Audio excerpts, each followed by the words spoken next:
अस्सलाम वालेकुम दोस्तों, आपको मेरे YouTube चैनल एक्सेल मैजिक पीके पर खुशामदीद।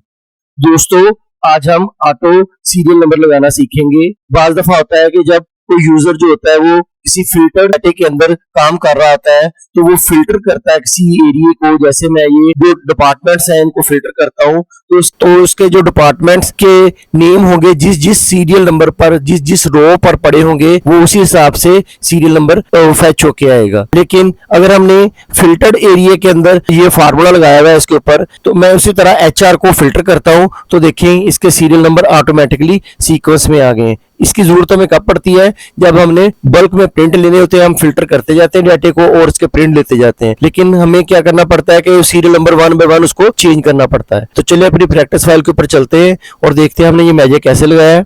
ये हमारी प्रैक्टिस फाइल है। इसके ऊपर सबसे पहले मैं इधर सब टोटल का फंक्शन लगाऊंगा। सब टोटल जो होता है वो फिल्टर जो एरिया होता है वहां पे लगाया जाता है सम लेने के लिए, काउंट करने के लिए। तो मैं इधर सब टोटल फंक्शन लगाता हूँ।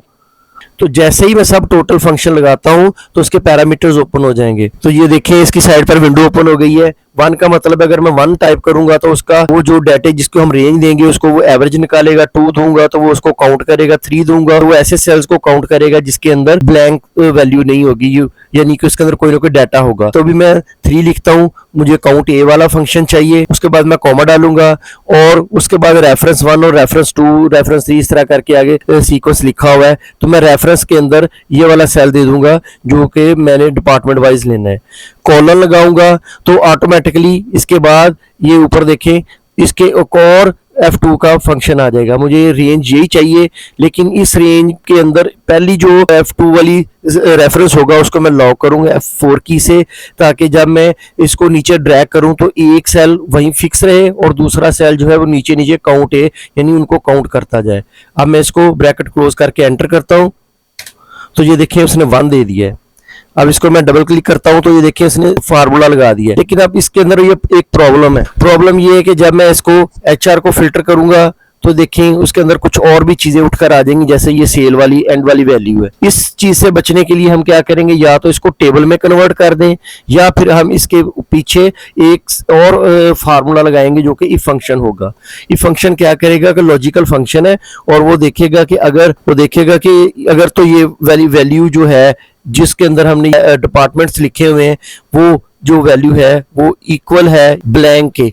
ये इन्वर्टेड कॉमर्स का मतलब ब्लैंक होता है कि अगर वो खाली है तो फिर क्या करे, लॉजिक इफ ट्रू आए तो क्या करे, तो वो ब्लैंक वैल्यू को कर दे। अगर मैं फिर कॉमा लगाता हूं तो अगर वैल्यू फॉल्स है तो वो सब टोटल ले ले।